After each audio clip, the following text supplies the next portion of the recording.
Break the Mold podcast. My name is Alex Sadnick, and I'm your host. On today's episode, I interview guitarist Duane Allen, so please stay tuned for a conversation about the life and times of a jazz musician.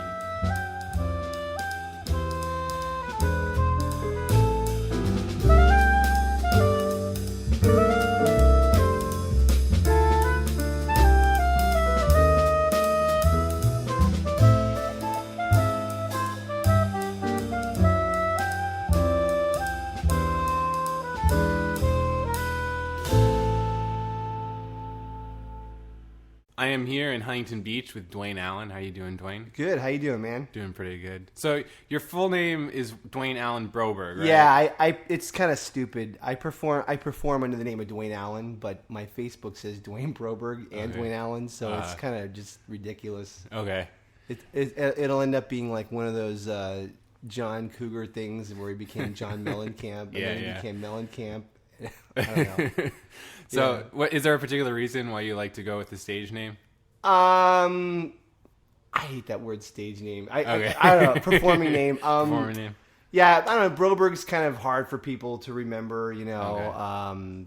I get salesmen calling me all the time. They can never pronounce my name, so I guess it's really, really hard. You know, Broberg. Yeah. Allen's just easier, but it's my middle name. Okay. So, yeah. So cool. No, I like it. There's a nice ring to Duane Allen. Thanks. Cool, man. Thanks. So, where do you come from?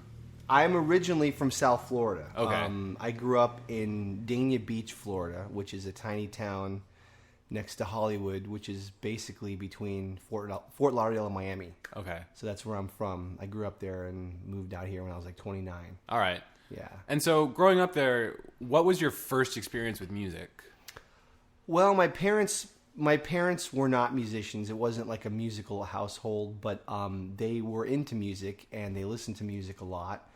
My dad was really into surf music, and he played a lot of like Beatles, and of course, getting back to the surf music, the Ventures and Dick Dale and all that stuff. But he loved Elvis and the Beatles and Hendrix and Santana, and so I heard a lot of that when I was a kid. Okay. And then anyway, I got into guitar later on, but they just played music around the house, and I got into it on my own. Okay. Yeah. And what was it that your parents were doing in Florida?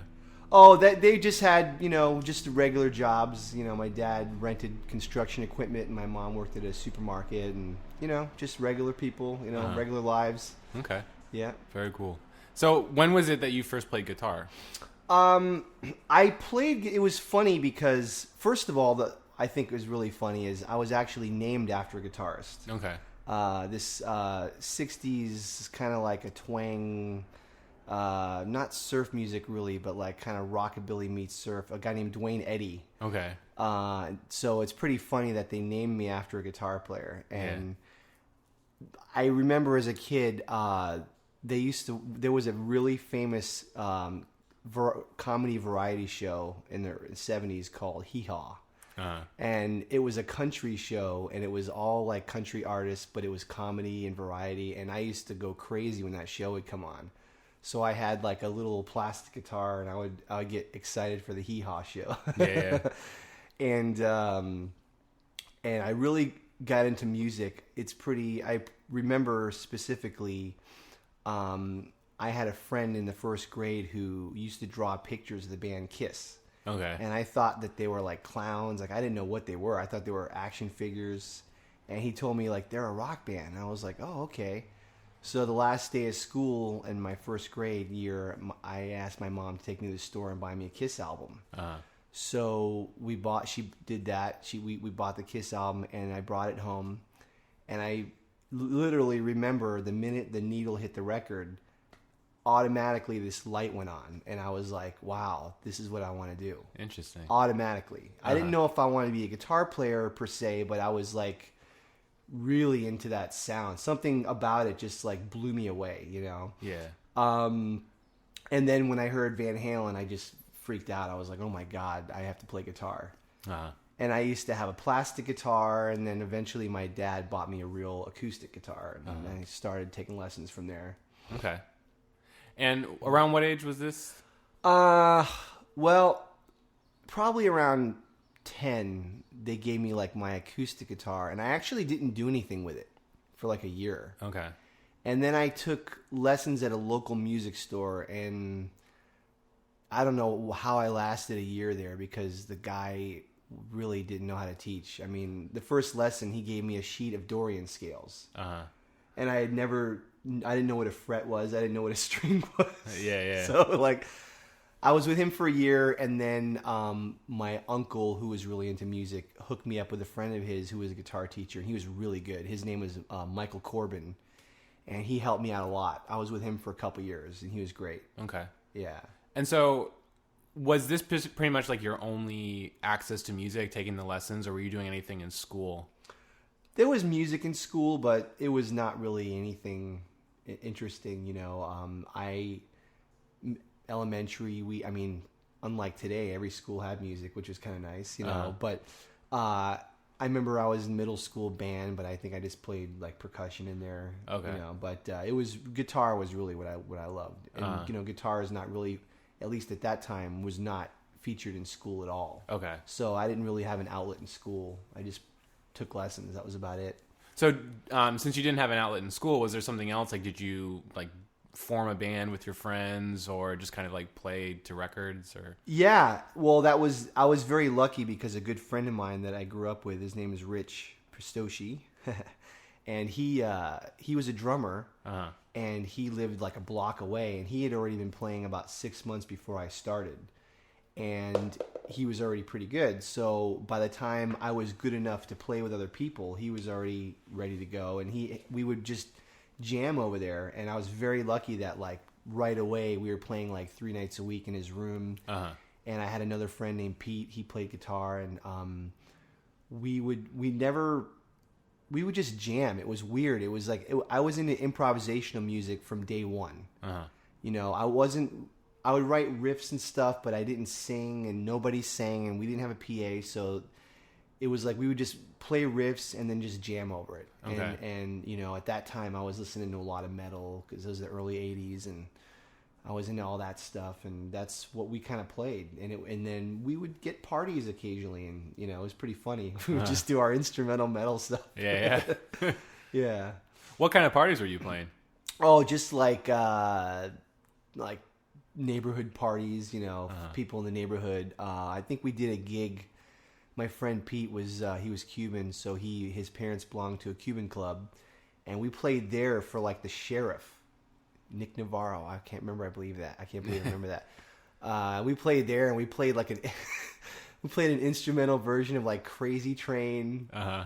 And I think I wrote a tune called Terror House and another one called Mexican Jam. I remember that now. Uh-huh. And it was pretty funny. It was really loud, and and they loved it. It was great. Yeah. We were kids, you know. They probably thought it was a trip, you know. Uh-huh. So, yeah, it was pretty fun. Okay. Yeah. And then so, obviously, now you're mostly doing, you know, jazz stuff. Sure, so I'm wondering, like, what was your first introduction to that? Well, you know, I was a metal player when I was a kid, and my uncle was a guitarist, and he was really into like fusion and blues and that kind of stuff. And he came over my house one day, and he saw the posters, and he says, "Oh man, you're hurting, man." He says, "You gotta check out some of this other stuff." So he made me a tape of all these fusion guitar players, which was a good bridge because, you know, I don't think I would have dug Joe Pass right away. Yeah. But he made me this tape, and it had like Alan Holdsworth and some Jeff Beck stuff, and like Steve Morse and some Larry Carlton and a couple of those guys, Larry Coryell. And at first I was like, what is this stuff, you know? Uh-huh. But I slowly listened to it, and I slowly started to dig it. I was like, wow, this is really cool. Especially the Alan Holdsworth. I was just like completely blown away by that guy. He's incredible. And the Jeff Beck too. And it, you know, and slowly I started to learn. I would get books in the library and, you know, what is this fusion stuff? And I would hear about, you know, John McLaughlin and Miles Davis. So I would kind of get into some of that stuff. And that was kind of like my bridge to get into straight ahead jazz. Okay. Yeah. Very cool. And when you were, you know, continuing, you know, obviously you said like you were 10, you know, when you kind of started. And so, like going through high school, I mean, were you still kind of just doing the guitar thing outside of school, or were there any like a jazz band or some kind of ensemble at school that you were able to bring your music to? Great question. Well, I got into the jazz band right away in high school, like 9th grade, and one of my best friends, his name's Monty, he was studying guitar with this guy named Vince Breedice, who was an old school East Coast guitar teacher from like Connecticut originally, and he had written all these books for Mel Bay Publications. Okay. And he's kind of well known back in the day, like in the 50s and 60s and 70s. So, and I was getting into jazz and fusion and stuff, and he was like, you got to come check out my teacher. So I went with him one Saturday, and he was amazing. He was kind of like Mickey from Rocky, this really old Italian, mean, old school guy, but he had me play for him. And at that time, I thought I was this great guitar player, and I played for him, and he was like, you need to learn how to pick. And I was like, oh my God, who is this guy, So I decided I got to study with this guy. So I ended up studying with him for, like 9 years, all the way through high school and college. And he was amazing. I learned everything from him. He was really, getting back to your question about high school, that was my high school. I mean, I was in the jazz band at high school. That was a good experience, even though at the time, I was so anti-school. I didn't really appreciate it. But it was good because I had to read charts. Yeah.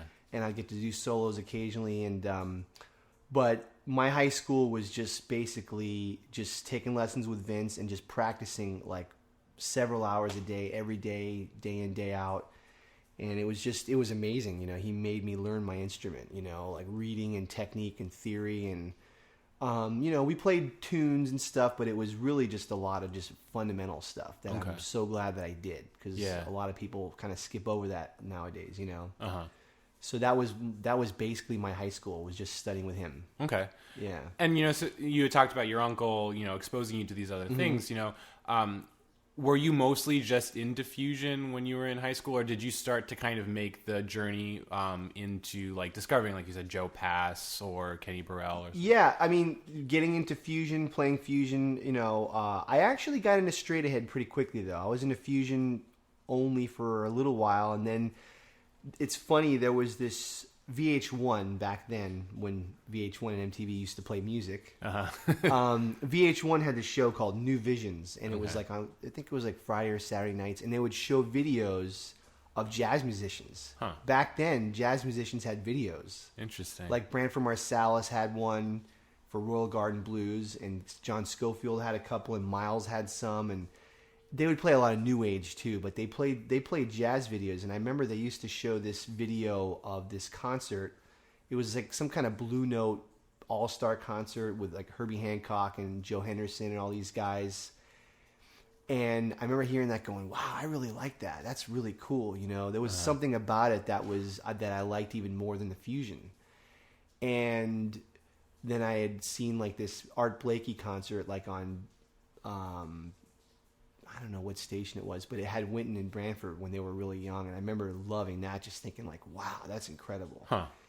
And then, of course, I was also getting into guys like Pat Metheny, and I was hearing Joe Pass and Wes Montgomery and all those guys. So I got into the straight ahead stuff pretty quick. Okay. And I've always been a fan of fusion, but I never really considered myself a fusion guitar player. It's like I was into the fusion, but then I got right into the straight ahead. Yeah. And Vince was so old school. He was all about, you got to learn Charlie Christian, you got to learn Charlie Parker, you got to learn Joe Pass and Django. So he didn't care about fusion. So he kind of got me into that right away. Yeah. And then I went that route. Okay. Yeah.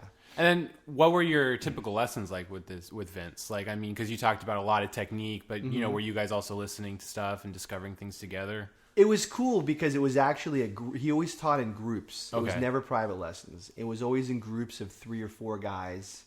And it was, for a long time, it was with my friend Monty and my other friend Dale. And then some of my other friends would join in, and the groups would change. Some guys would drop in, other guys would come in. We would do technique, and I think the lessons were like 2 or 3 hours. They were long. Okay. It was great. He rented a room at this church, so we would go there every Saturday morning, and he would teach all day or whatever.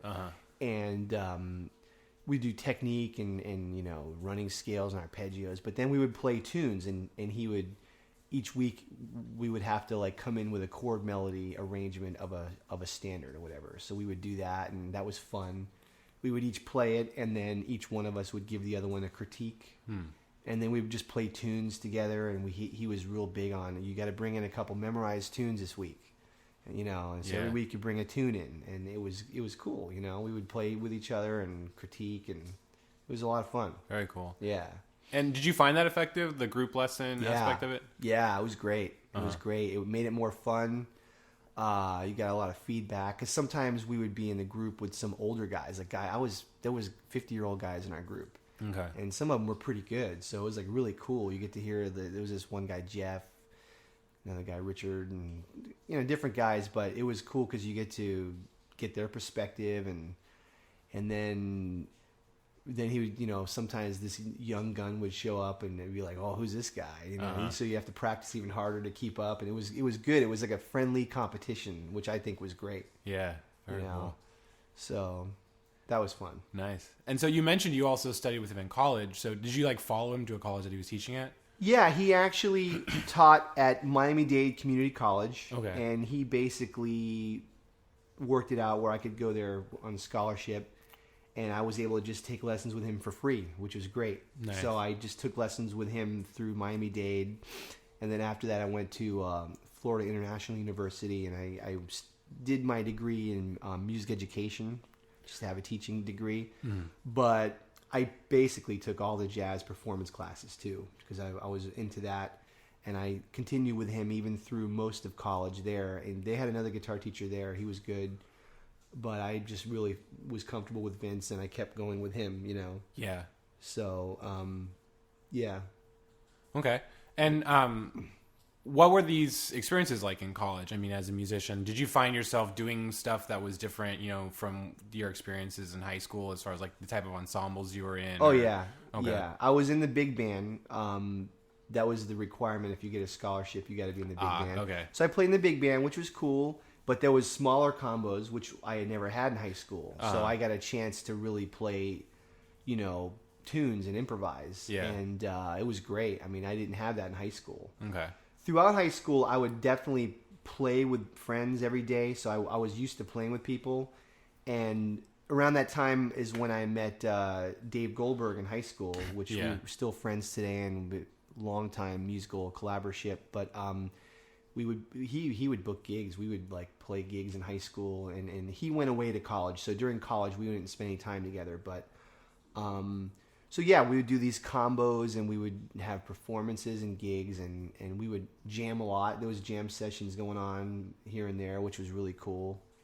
And that's when around that time, I started to go out to jam sessions, which I really got a lot out of that.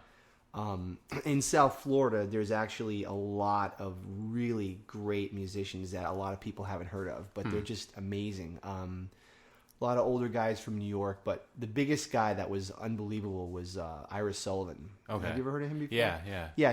He's some people know who he is, some people don't, but he's just one of the most amazing jazz musicians I've ever heard. Period.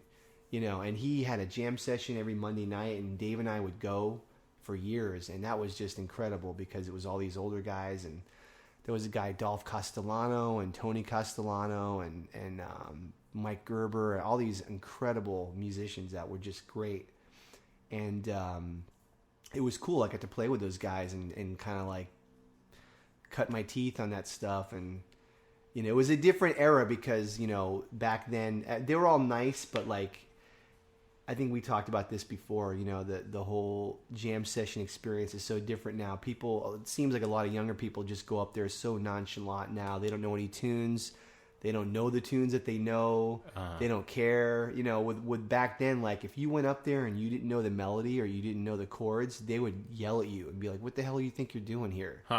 And they were tough. They were like, "You better know the tune," which is great. So every week I'd learn 2 tunes and I'd practice them all week, and I'd make sure I knew those tunes, and I'd go up there and just play a few choruses, and that was it. Yeah. And it was a great experience, and I think the older guys kind of respected that. Okay. You know. Did you have any particularly humbling experiences doing that? Oh, a lot of them. Oh man, yeah. Like, just guys yelling at you. You're rushing. You're dragging. What are you doing? And they were right. They were always right. So, but Ira was amazing, man. He kind of like took us under his wing, and eventually he would use me on some of his gigs, and that was just like incredible. Okay. Just terrifying. Yeah. Terrifying. I mean, were there places to play, like dedicated jazz clubs in the area? There wasn't jazz clubs, but there were clubs that would have jazz here and there, like 1 or 2 nights a week or something. Yeah. That's always been a problem with South Florida. There's all these amazing musicians there and there's no clubs per se. It may have changed since I've left, but I've heard that it's kind of the same, Okay. So, and I mean, I feel like very much in the same way that Southern California is. I mean, I've heard that like South Florida is kind of like a transplant area to a certain extent, right? I mean, like not a lot of people originally from that area. Yeah, it's totally a transplant area. They call it the 6th borough of New York. There's a lot of old New Yorkers down there. Yeah. One of the big things with South Florida is because the University of Miami is there, which is a great music school. It would attract these amazing younger musicians from all around the country, around the world. I mean, so one of the things, I didn't go to the University of Miami. It was real expensive, and I just did not want to go into debt. So I went to Florida International, which was kind of cool because we had a lot of the same teachers that University of Miami had. We had Gary Campbell, we had Mike Orta, Nicky Orta, some of those guys, and they're all amazing teachers and musicians. So I got to study with those guys, and then when I would do gigs, I would just use all the top guys, the students on my gigs. So I still got to play with those guys, and it was great. They were amazing, Very cool. So once you were done with college, what did you do?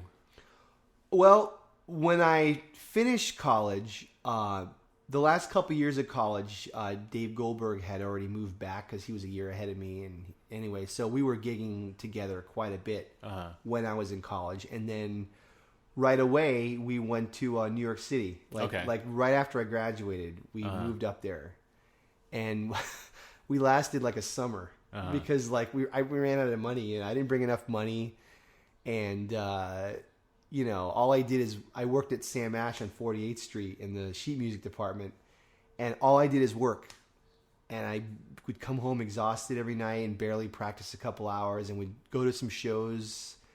We'd go to a jam session at Smalls, and it wouldn't start till like 3 a.m. So we'd do that, and then I'd get home at 8 and go to work and just be wiped out for like 2 days. Yeah. And I couldn't really do anything musically. I was working the whole time. So after like the end of the summer, we were like, man, we got to get out of here. This is just too rough. Yeah. It was great though. We saw so much great music and play with a lot of great players, and I still go back all the time. I love it up there. Yeah. So once you kind of realized that it was an untenable situation, like what did you decide to do next? At that point, I just wanted to come back to Florida and just keep growing as a musician. Okay. I had a girlfriend who is now my wife, Melanie. We were together, and I wanted to be with her, and I kind of just realized, I mean, the New York thing, like I would have toughed it out if I really, really wanted to stay there, but I grew up, on the beach my whole life. I love just being in open skies and going to the beach, and I hate cold weather, and I didn't think New York would work for me. So I went back to Florida. Dave and I just continued to gig. We put a CD out, and that was really cool because that was kind of just like 96. Not a lot of people were putting out their own CDs. It was just kind of getting started. Yeah. And so we just gigged. We just gigged with guys like Ira and on our own groups and writing tunes and rehearsing and just doing that route. And Florida was cool for that because I had plenty of time to practice now. I just taught guitar, and I could still go to the beach, Yeah. So it was perfect for me, And shortly after that, I got into a rock band that was really cool. It was called Brick, later changed to Brick Men. And we recorded a CD and we toured. That was like 97, and that was a great experience. We made a really cool album and went around the country, mostly doing like conventions, trying to get gigs. We did gigs here and there, but it was a blast. Yeah, it was fun. Okay. And then doing that, did you ever, get kind of like a rock star aspiration, thinking that like I'm not going to be doing jazz anymore, or was it always just like once this thing like plays it out, I'm going back and continuing? You know what's funny is my priority is jazz, but my blood is rock and roll because I grew up on that. So at that time I was like, yeah, I'd love to do the rock star thing. And I really felt like that band had a lot of potential. I mean, we kind of like, the singer kind of financed the whole thing. And after the summer was over, he was like, I'm done. This is, but I really feel like if we had kept going, we really could have did something. Cause we were kind of like doing like that YouTube pop thing, but kind of like before they did it, not that, it just worked out that way. So, but the whole time I still, my goal is jazz. It's always been like a tearing thing for me. Like I'm a jazz guy, but I love playing rock, and I've always kind of done both. Yeah. And a lot of people say you can't do it, but I can do both. It's because it's the rock thing. It comes natural to me, so it's just I do it. I have bands here and there, projects here and there, but the jazz is really my main focus. But answering your question, did I ever want to be, do the full rock thing, give up jazz? Definitely not. Okay. Yeah. Uh-huh. And that was the thing on tour is I didn't play jazz for a few months, like 3-4 months, and that was like rough. I was dying. Okay. I was like, oh my God, this is killing me. Yeah. So it was hard. It's always been that way. Yeah. Yeah. So then when you were done with the tour, what happened next? Just came right back. Went back to the jazz thing. The band kind of broke up. And at that point, I actually, financially, I really needed to get a job, because the rock band thing was just hemorrhaging money. Yeah. So I actually ended up getting a job teaching music in an elementary school. I did that for a couple of years, and I got married to my girlfriend then, and we bought a house and just kind of settled into that lifestyle, and just continuing to gig, doing a CD, all that kind of stuff. And at that point, I started to realize, okay, I do need to leave Florida, because there's like, I saw my life ahead of me. I'm going to teach elementary music, and then this is it. Yeah. And I said, okay, I got to make a change before I get too comfortable. So my wife's family already lived in California at that point, and we had already visited occasionally. So I thought to myself, well, let me check out LA. Let me see what LA is all about. And I knew the rock scene would be good, so I didn't have to even check that out. And I said, let me see what the jazz scene's like. So we made a trip out here, and I went out every night to clubs and stuff. And it was cool, It was not quite like New York, but it was definitely a hell of a lot better than Florida. Mm-hmm. So I said, okay, this will definitely work. The weather is amazing, So we moved out here in 2001, the week before 9/11, actually. That was pretty weird. But, we've been here ever since. Okay. And going back to your Florida days a little bit, I mean, I know that you and Dave have a very like particular type of jazz that you play together. Like a lot of original material, and was that something that was that I guess were people receptive to that when you played those types of gigs when you were living in Florida? Nah, I don't know if it would be any different than playing standards. We never found a huge reception either way. Yeah. So, we just do our thing, We both have always loved jazz composers like Wayne Shorter and Monk and all those guys. So we both got into writing pretty much right away. I started writing tunes even in high school. I just enjoyed doing it, Yeah. And, we've always, of course, played lots of standards and covers and stuff. But the writing thing, we just decided, we like writing. We like doing tunes, and that's what we did in our records. Yeah. And, I think there's a certain sentiment that, like, when you're a jazz musician, like, at some point you have to live in either, like, L.A. or New York, but New York kind of being the more central one. And so, I mean, did you ever feel like there was a viability to, I mean, maybe not because, like, you ended up moving here, but, like, do you think there's a viability to, like, just living in a place where there's not really that same kind of scene, but still trying to be able to like, make somewhat of a living as a jazz musician? That's a great question. I mean, that's kind of been an age-old question. It's like, do you want to be a big fish in a small pond or a small fish in a big pond? I mean, LA is like that. I mean, there's a million great musicians here, so it's hard to like come to LA and take it over. Yeah. There's advantages in both. one of the benefits of being in a small scene is you can gig a lot more. You know, a lot of these smaller towns, if you're a good musician, you can gig a lot. And, you know, I'm finding, I've been talking to some friends about this, because of the spread of jazz education in all the colleges, it seems like anywhere you go now, there's really good players. Yeah. So you could live anywhere and have some great players to play with, you know. It's tough, you know. It's like if you do the New York route, you know, you're going to play with some of the best musicians in the world, you know, and you could definitely grow from that. Yeah. But you may not ever gig. I knew guys that had been there 10 years and gigged like 3 times. And they were really good players, you know. Yeah. So it's tough, man. I mean, to go to New York, you have to be like unbelievable to make any kind of waves over there. Yeah. You know, and I think there's benefits in both. You know, I remember I went to Seattle a few years ago, and I was reading this article from this musician talking about the Seattle scene. And he brought up a really cool point. He goes, you know, Seattle's always had a scene here. I mean, I don't know much about the Seattle scene. This is just an article I read, but the guy was talking about how when you live in a town like Seattle, you can kind of develop your own voice easier. Which I think that's kind of true. I think sometimes when you live in a smaller area, you can kind of get your own thing going.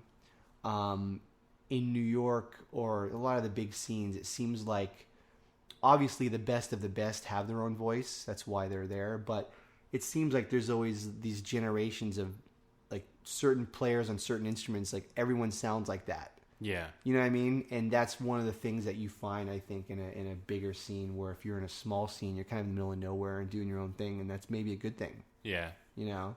Yeah. I mean, I wonder if it changes, though, in the sense that, like, you know, with our access to music now, I mean, like, you can sound like whomever you want to sound, like, wherever you are in the world. Yeah. You can have Spotify in Nebraska and be checking out the most, you know, cutting-edge New York music there is. Yeah. So, yeah.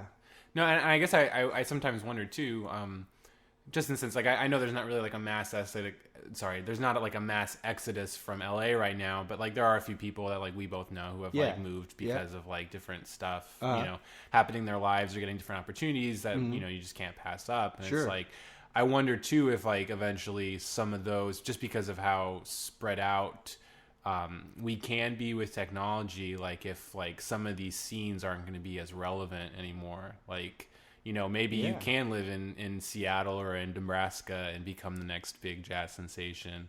Yeah. I mean, you could, you know. I think it's mostly the big thing is do you have access to play with musicians of a really high level? That's the main thing. If you have that, which you can have that in small towns. I mean, Matt Otto went to Kansas City, and he's real happy with the guys that are he's playing with there. You know, I'm sure they're great.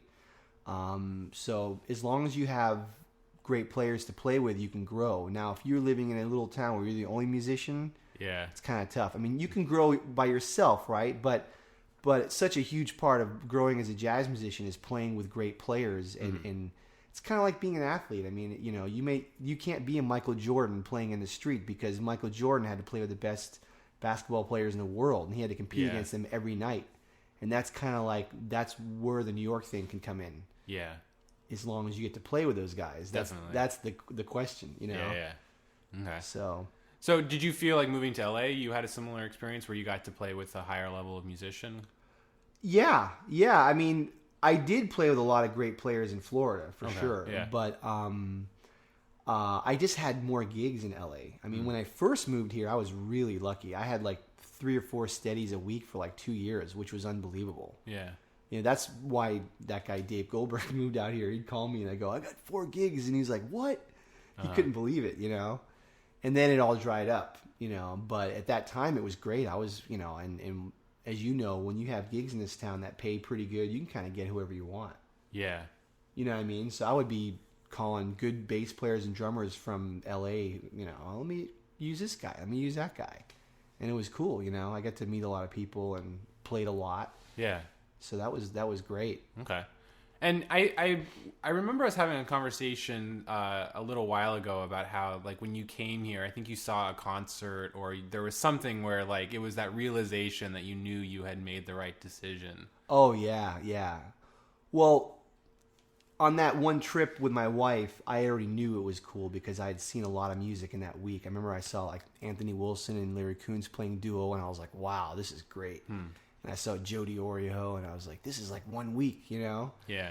But when I moved here, I was going to the bakery and seeing guys like Bill Charlotte playing, and I was like, wow, all the New York guys come here because they would never go to Florida. Florida would never get any of those guys. But I saw the Nels Klein Trio one night. That's at Rocco's. This was like right away when I got here. And I didn't even know who he was. I would just look into LA Weekly and they would recommend, check this musician out. And I never heard of him. It said, avant-garde jazz guitar player. I said, okay, cool. I'll check that out. Yeah. So I saw him play with his trio and they were just playing this unbelievable, bombastic, like noise craziness that was incredible. He was doing all these crazy loops and stuff, and I said, "Oh my god!" I said, "I'm so glad I moved here, because you would never hear that in Florida. At least not then. I can't speak to now, but and that's when I realized, like, this is great. Very cool. Yeah. And so, what do you think contributed to the fact that like a lot of the steadies and stuff that you were having started to dry up? The clubs just closed down. Okay. It wasn't like I was replaced by their bands or whatever. They just stopped the music and they closed down. And yeah. In one place, I was there 2 years and I was replaced by 12 TVs. Okay. Yeah. You know what I mean? Yeah. So basically, that was it. I think there's less places to play now, but there are a lot of places to play in LA. It's just that there's a lot of great musicians and there's just not enough gigs for everybody. So, and the guys who hustle a lot, they gig more, obviously, but, I still work, I gigged a lot more under my own name at that time, and I need to get back into that again, of course, Yeah. So. And do you think when you first came here, was there something different about LA than there is now, in the sense that, like, obviously, like I've had the experience too where you get replaced by televisions or you just get replaced by a jukebox or something. And do you think there was maybe more of a value when you were here of like having live music in an establishment? It feels like back then, clubs have always worried about what's your draw, what's your draw. That's always been a thing. But it feels like after a few years of that, it got to the point where that was really what it was about. It was like the quality means nothing. It's like, how many people can you bring? And the gigs that I had were places, and I've always told this to people, the only steady gig that ever works is one where there's already kind of a built-in crowd. One of them was like it was kind of a sports bar, but I think I worked real well there. They liked me. The crowd was cool. I didn't play Ornette Coleman all night. You have to kind of be realistic about what you play. But those were all gigs where it was never pressure, like, how many people are you going to bring? It was just like, there was already people there, and they liked the music, and it worked out great. Where now, you get these restaurants and clubs that are absolutely dead, and if you don't pack the place, you're out.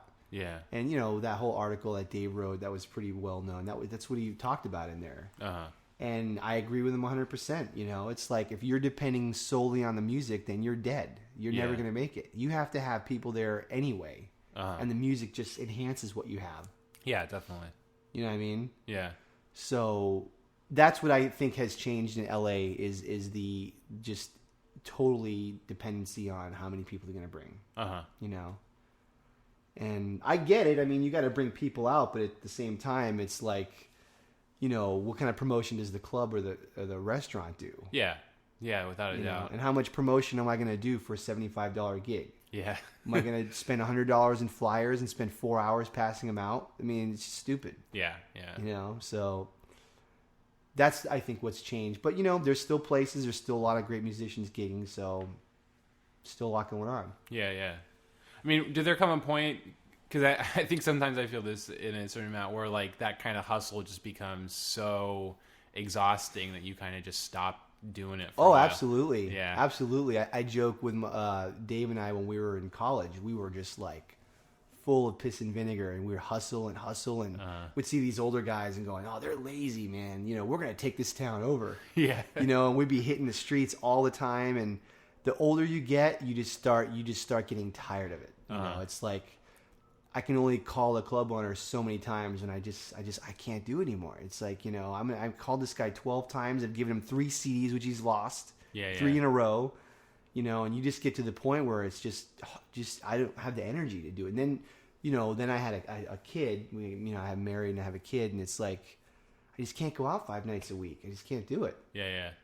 So the last few years, because of having a kid, I haven't been hustling that much, and I have been gigging as a sideman, so that's nice and easy. You get a phone call and you show up. I mean, you don't get to play your music, which is kind of a drag, so that's the rub. It's like you do need to hustle a bit at least. So it's a challenge. It's like, what do you do? Do you not hustle, or do you sit at home, or somewhere the truth is in the middle. So. And did that play into, because I know you got a master's at UCI. I mean, did that kind of play into it as well? Like not wanting to hustle as much and maybe going down the road of academics? Well, yeah, like I've always taught guitar. That's always been my main source of income. And I've always taught privately, and in conservatory. I teach at the Southwest Conservatory of Music in Fountain Valley, and I teach there, and we do classes and private lessons and stuff. When I got my master's, I've always wanted to teach in a college, So I got my master's because at that time, you got to at least have a master's. And sure enough, when I got out, it was like, oh, you have to have a PhD. You can't get a gig with a master's. And I'm like, well, I'm not getting a PhD. Forget that. That's just, I can't write a book. Just the time commitment. It was tough. I was like 15-hour days for 2 years. It was pretty brutal. Going to school, teaching 5 nights a week, and I had a little baby at home. That was rough. It was worth it. It was great. I learned a lot. I worked with Kei Akagi, and he was amazing. And I wrote a lot. That degree should have been called a jazz composition degree, because that's all Kei really was interested in was, I want you to write. Which was great. It forced me to write because I'm a lazy writer. I only write if I have a reason to write, which is terrible. Like I've become the same way too. It's that's why I make CDs. I think just to I kind of make CDs as just a reason to write. It's like, okay, I got a CD date in 3 months. Get to work. You know what I mean? And speaking of CDs, you now have a new release. Yes. And so how did this idea come about? Well, my new CD is called In Transit, and it's basically all the tunes I wrote when I was in school. Not all of them. I mean, I used some of them. I had all this material, and I originally was like, I'm going to do a CD right away. Of course, it never happened. It's been a couple years since I've been out of school. Originally, I wanted to do something with Kei Akagi, but it just never worked out. He travels a lot and all that. So I had all these tunes, and then I said, you know what? I've always wanted to do an organ trio. I just absolutely love jazz organ. I love the whole guitar organ trio thing. It's kind of like part of the jazz, history. You know what I'm saying? And I'm just such a huge fan of the soul jazz stuff, or just blue note like Kenny Burrell, Grant Green, and I love the newer stuff like Larry Golding's trio with Peter Bernstein. I love all that stuff. So I just said, I got to do a organ trio. And I'd gigged with Joe Bagg several times over the years, especially when I had those steadies. He would show up, and I remember just the first couple times with him coming out, I was just like, this guy is dragging out this huge B3 organ for like a $60 gig. And it was just incredible. He was amazing, and I've done gigs with Jason Harnell, and the two of them have been playing together forever, so they know each other like the back of their hands. So I figured it'd be natural just to use both of those guys. And it was great, man. They killed it. Very cool. Yeah.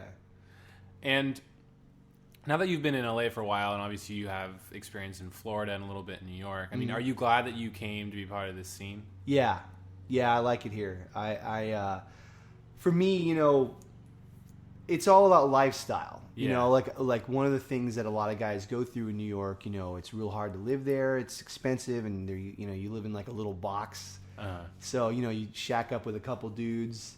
I mean, that's cool, but like that's not me. I can't do that, So I'm definitely into having the house and the family and all that kind of stuff. And where I live in Huntington Beach, I really like it here. We have very lucky to have a nice house, and I have a family with my wife and daughter, and it's cool because, answering your question, I feel like I get to have kind of the best of both worlds. It's like I have the nice, quiet family life here, but I drive to LA a couple times a week. I go to clubs, I go to concerts, and I gig up there, and it's great. I get to like just hear great music all the time, which was you didn't get in Florida. I mean, no one would ever go down there.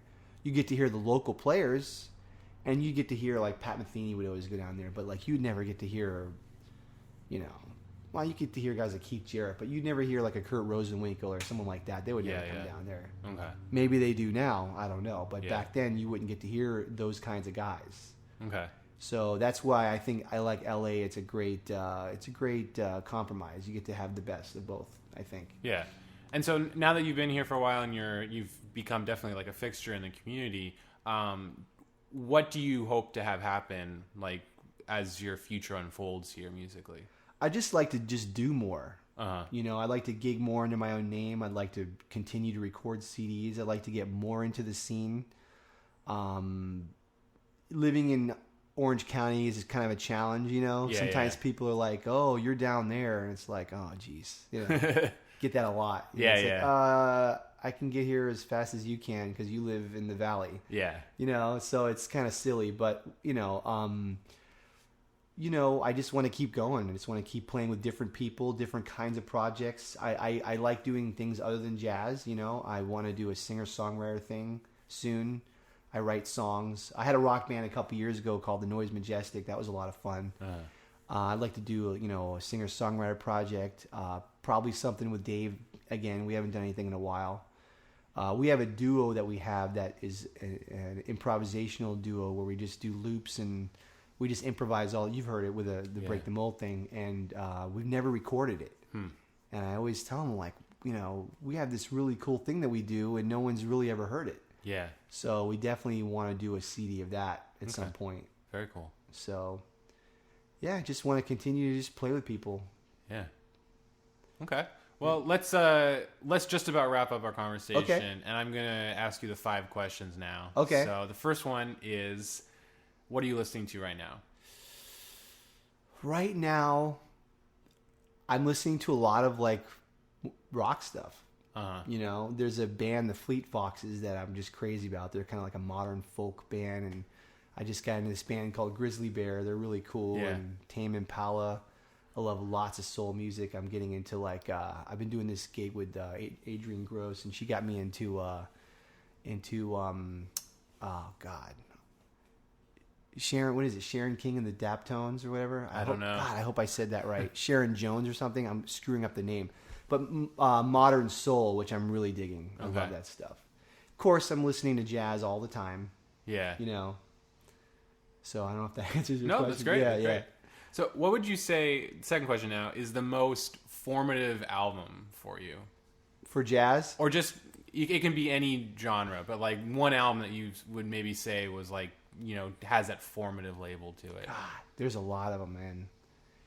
It would have to be each one for different genres. You know what I mean? Because like I love so many different kinds of music, and I'd say for jazz guitar, probably Wes Montgomery, The Incredible Jazz Guitar. That album is just like, it's just unbelievable. Yeah. Just ridiculous.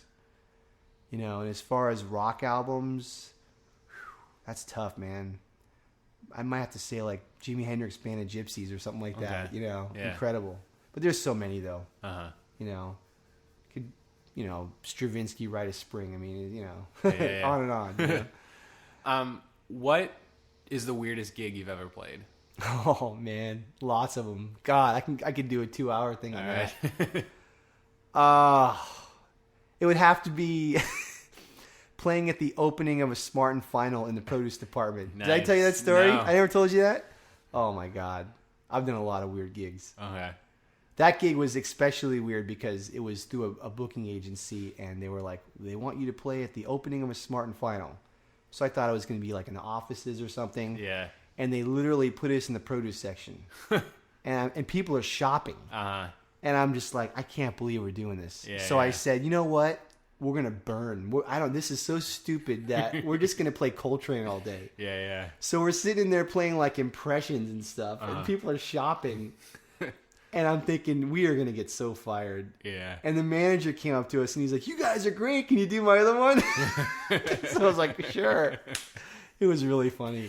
That reminds me of like jazz in weird places. When I was living in San Francisco, I was part of a gig agency as well. Yeah. And I guess there was this one library. I'm trying to remember like what region of the city it was. I don't know if it was the Mission or I think it was Noe Valley. And they had renovated their library, and like it had been open for a year, closed for a year for the renovation, and so they reopened it, and they wanted to have a big like thing for it. So I was in this duo with another guitarist, and they hired us to like perform for the opening. Yeah. But like the opening had already happened like that morning, and they had us there like in the afternoon to perform for a couple of hours. As like they set us up like around a bunch of tables where people were just there reading or studying or trying to have like some quiet peace. Yeah. And we were playing jazz standards for like 2 hours, and everyone just looked so pissed because they're like, we didn't come here for this at all. I know. That's so funny. But you're right. Like, and the exact same thing. Like the head librarian came up to us afterwards and was like, oh, you guys were great. Thanks so much for like helping us, launch this. And I don't know. It was just really weird that way. Oh God. There's so many, man. Yeah. Yeah. So now the fourth one, if you could go back and talk to yourself when you were 20, what would you say to yourself? Wow, that's a good question. I don't know if I'd do anything different. Okay. I mean, I would probably just say work harder, practice more, write more. That's all I could say. I don't really regret anything. Cool. I don't regret going to New York. I'm glad I did it. Uh-huh. I got out of my system. Yeah. Not that, who knows? Maybe I'll go back someday. I don't know. Yeah. It's different. People change. Definitely. Okay. And then, so the final question is, what advice would you give to someone who's starting on a path similar to yours? Oof, man. It's tough. I have a lot of my students, I always kind of tell them, don't try to do music as a career, which sounds pretty bad, but I've always felt like, it's a very difficult career, and if I can talk you out of it, then you probably shouldn't be doing it. You know what I mean? Yeah, like people told me don't do it, and I laughed at them. I'm like, what, are you kidding me? Of course I'm going to do it. Yeah. So if someone's really serious, they won't listen to you. It's tough because, how do you have to make a living doing something. So many guys, they go to college and get performance degrees, and they're like 50, 80 grand in debt, and it's just like, wow, it's like, well, what are you going to do now?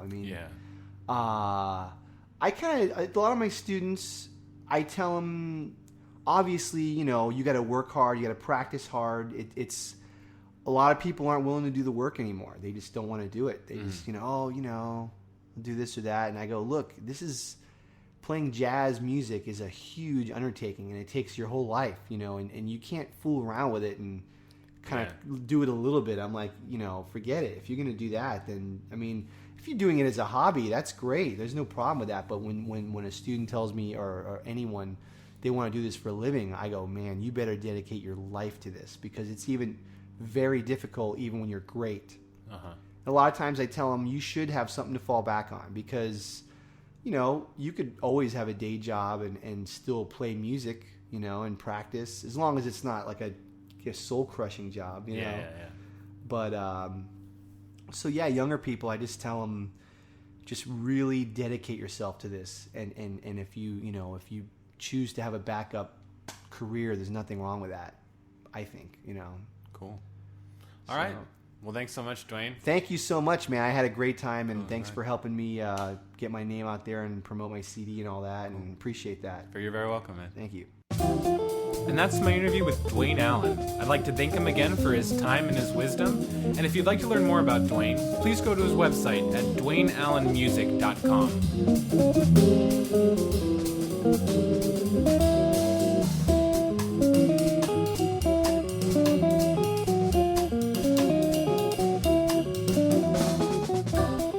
Currently listening to the title track of his new album, In Transit, featuring Duane on guitar, Joe Bag on organ, and Jason Harnell on drums. So if you dig this, make sure to go get a copy of it.